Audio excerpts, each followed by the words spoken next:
I wanted to talk a little bit about the library Session Strings Pro from Native Instruments. I bought this library back in June, I think it was, at the beginning of the summer when it first came out. And I wasn't really sure, and I'm still not really sure what to do with it. It's marketed as being for kind of pop or rock type music, but there are some demos on the Native Instruments website where they talk about using it for, or rather where they do some music that's kind of in a more cinematic style. So I thought it would be interesting to to try to write something in that style. So I've got this video that I wrote some music for before, and I thought it would be interesting to try to write something new using Session Strings Pro. So I used a little bit of the old music. If you go to about a minute starting right here, I use the old, use the stuff that I'd written before, but everything up to that point I completely rewrote specifically to give Session Strings Pro a try to see how it works in a more cinematic setting.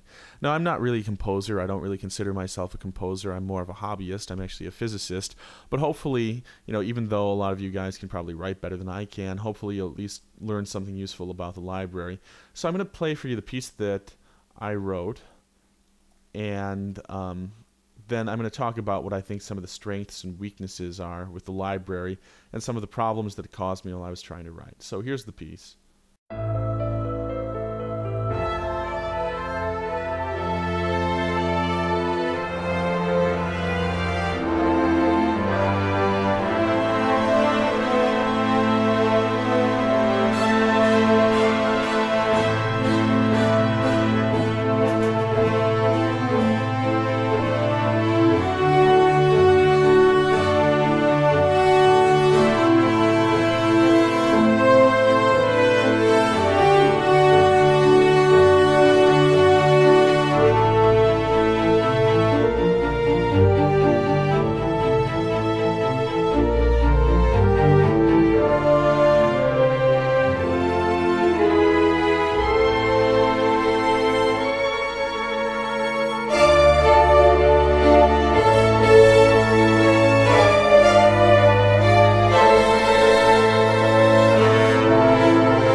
So that's that. And in case you're wondering, the brass is Cinebrass. The strings are obviously Session Strings Pro. The woodwinds, excuse me, are from the old VSL woodwinds library for Contact. I'm actually doing everything through Contact. I have Contact running on a separate computer, and then I have SPDIF going out into my Pro Tools computer. And this goes back to when I just had a dual-core computer, and it was better to do everything over two computers at the time. And I'm using a couple other sounds. I've got a choir here and a piano, which are both from the Contact Factory library. I've got the Epic Toms loaded up, but I'm not actually doing anything with them. I'm going to add some percussion later maybe, but I haven't actually put any in yet. It was just sort of an afterthought. I loaded them up, and then I just, I didn't do anything with them. So the good news is none of the strings stuck on that run through. In Session Strings Pro, for some reason, there's a problem where sometimes the legato patches, or maybe other patches too, will stick, and you'll play a note, and it'll just keep sounding. And even if you hit mute and then unmute, the note will stop playing, but the next time you hit a note, that note will come back and stick again, so you have to unload the patch and load it up again. So that's kind of inconvenient, and I know that that's not completely uncommon with Contact instruments, but it seems like it happens a lot with Session Strings Pro. It happens occasionally with some of the other Contact Factory content, but Session Strings Pro, it seems like it happens a lot. So that didn't happen last time. That's good. Some of the things that I didn't like about the way that sounded were, first of all, when the strings first come in, right here,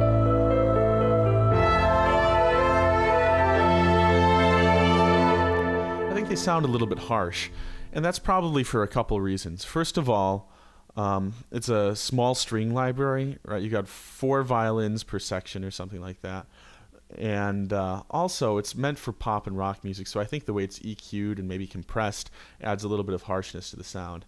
Now, I could have probably improved that a little bit by using the mod wheel to control the loudness of the instruments rather than the velocity of the key press, but I didn't do it that way. I just used velocity, so maybe I could have made it sound a little bit less harsh, but I think it's just kind of a harsh sounding string section.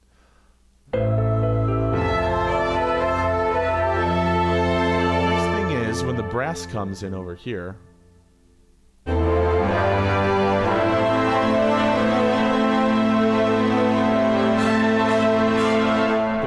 is very overpowering, and in fact it was worse before. The Cinebrass is by far the most cinematic sounding thing that I have loaded up right now, and it's a great epic sounding brass library, and session strings is kind of a small string sound. So I did a couple things to try to compensate for that, but you're never going to get a lush Hollywood sound out of these session strings just because of the way they're recorded, the size of the sections, and it's not supposed to be that sound. So compared to Cinebrass, it's a little bit thin, but one thing I did was, in Cinebrass, again, I controlled the loudness through velocity. I just highlighted everything and dragged the velocity down a little bit, because Cinebrass can give you a very bright, beautiful, epic sound, this, kind of harsh, kind of cool, loud sound when you have the velocity all the way up. Like that. Or it can be very mellow, too, if you turn the velocity down. And so originally I played everything maybe kind of up here, and that was very overpowering, so I brought it down, and this is just a little bit better. It doesn't overpower the strings so much. The other thing I did is I went into Contact and I actually set the volume on the strings so that it can go all the way up to 12 decibels instead of just 0 or -6, whatever it was set to before. And so even though I don't have the volume turned all the way up on them, it just gave me a little extra room to work with to make them louder. Again, you're still working with small sections, though. Okay, so let's talk about some of the stuff that I did like. I think I'd like to play this again for you, just soloing out the strings. I'm going to solo out the real string parts, violins 1, violins 2, violas, cellos, and basses. I also have a full strings patch in there, but that was really just to add some more warmth and depth to the sound, because I am trying to get more of a cinematic sound, but it's with a small strings library. So this full strings helped with that a little bit, but it's not exactly real orchestration. So these are the real strings parts.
There's that kind of creepy sound at the end there. I used portamento on violins 1 and just regular legato on everything else. So the portamento kind of gives it that,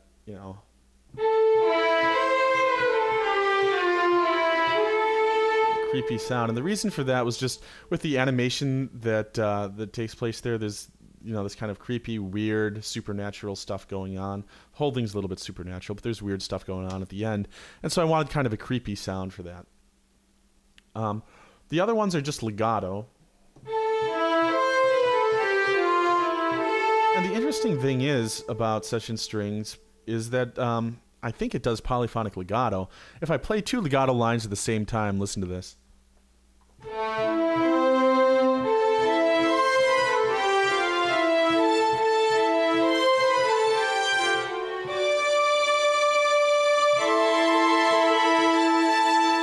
You can do, you can do interesting. I don't know if it's supposed. Excuse me. I don't know if it's supposed to have polyphonic legato or not. Maybe it's just a programming error. Maybe I'm not really hearing real legato. It's hard to tell when you're playing more than one thing at a time. But it seems like it is capable of connecting multiple legato lines. And if I play a single legato line, it does the right thing. Watch, if I hold down a C, for example, and then play a D without letting up the C, the C is gone, which is exactly what should happen. If I let up the D, we hear the C again. So that's exactly what a legato script should do. So it seems like maybe it just has a polyphonic legato capability, kind of like Cinebrass. There's another interesting thing going on with the legato, though, which is that for some reason, the violin only goes down to a G right there, and you can't sample the G flat because that doesn't typically exist. But even though there's no sampled G flat, there seems to be a sampled legato transition from G flat. So if I hold down the G flat, then I play another note like a G, you hear a little bit of a legato transition there.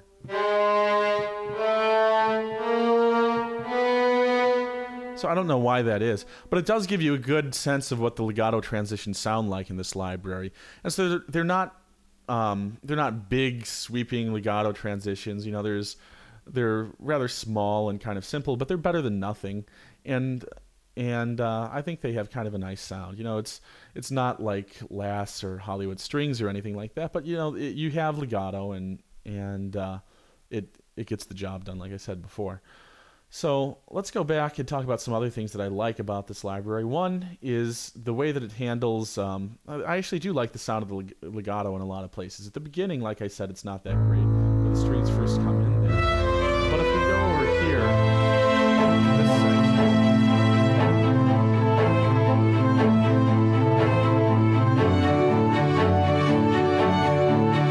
The violins too, right in this area here.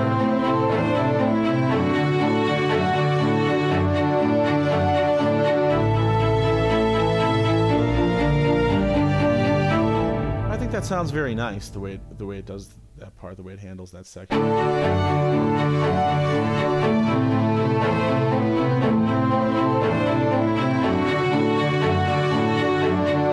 So even though it's a small sound, and it's certainly not an epic Hollywood sound, I think it does have a nice sound, actually. The other thing is these very rhythmic lines that I have going on here. I'm using staccatos in both the violins and the cellos. Those can be done with something called the animator, I think.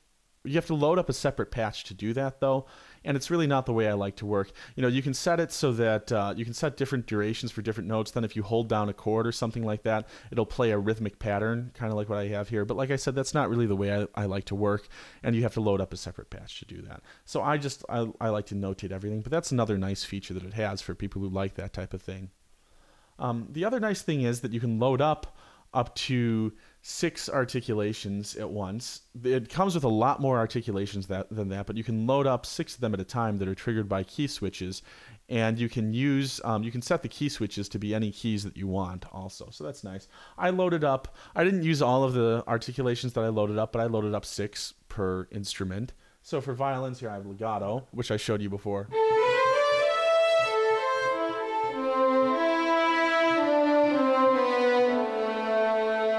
Portamento.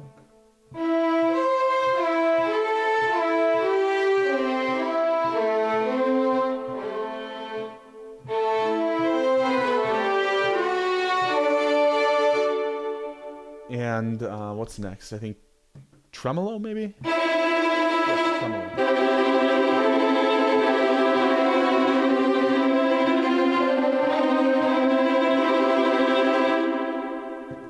Staccato. Nope, that's still tremolo. That's pizzicato. There we go, spiccato.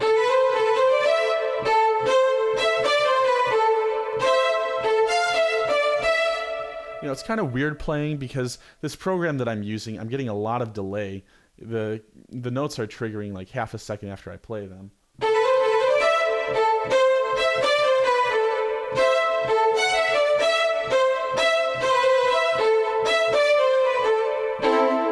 So it's kind of hard to play in rhythm.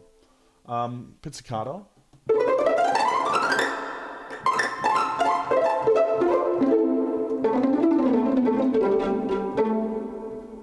Staccato.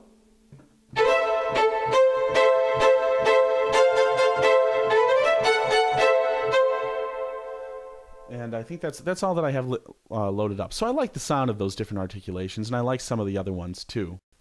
So the last thing I wanted to mention here is that I've got Violins 1 and Violins 2, but Session Strings Pro doesn't actually come with a Violins 1 and Violins 2 section specifically. It comes with 4 separate ensembles, each of which has a violin patch, a viola patch, a cello patch, and a bass patch. And so when you load up a violin patch, it's actually going to load up a combination of Violins 1 and Violins 2, or Violins 3 and Violins 4. And you can control the volume of those each independently. And each one has 4 violins, so it's a small ensemble. So what I call Violins 1 here is actually Violins 3 and Violins 4, which are both loaded together in the same patch. And what I call Violins 2 is actually Violins 1 and Violins 2 together. The 3 and 4 sections are supposed to be recorded in a more classical position, or with classical instrument placements, whereas the 1 and 2 ensembles are supposed to be in more contemporary instrument placements, or at least that's what they say. And so 3 and 4 together kind of make a good Violins 1 section, and 1 and 2 together kind of make a good Violins 2 section. At least I think so. I think that's really all I have to say about Session Strings right now. Overall, I do like the sound of it, although I'm not exactly sure what to use it for necessarily. It's not a lush Hollywood sound. It's not, a very big sound. And at times, it can be dwarfed by other instruments, like if you try to load up Cinebrass at the same time. Let's hear that one more time, what that sounds like.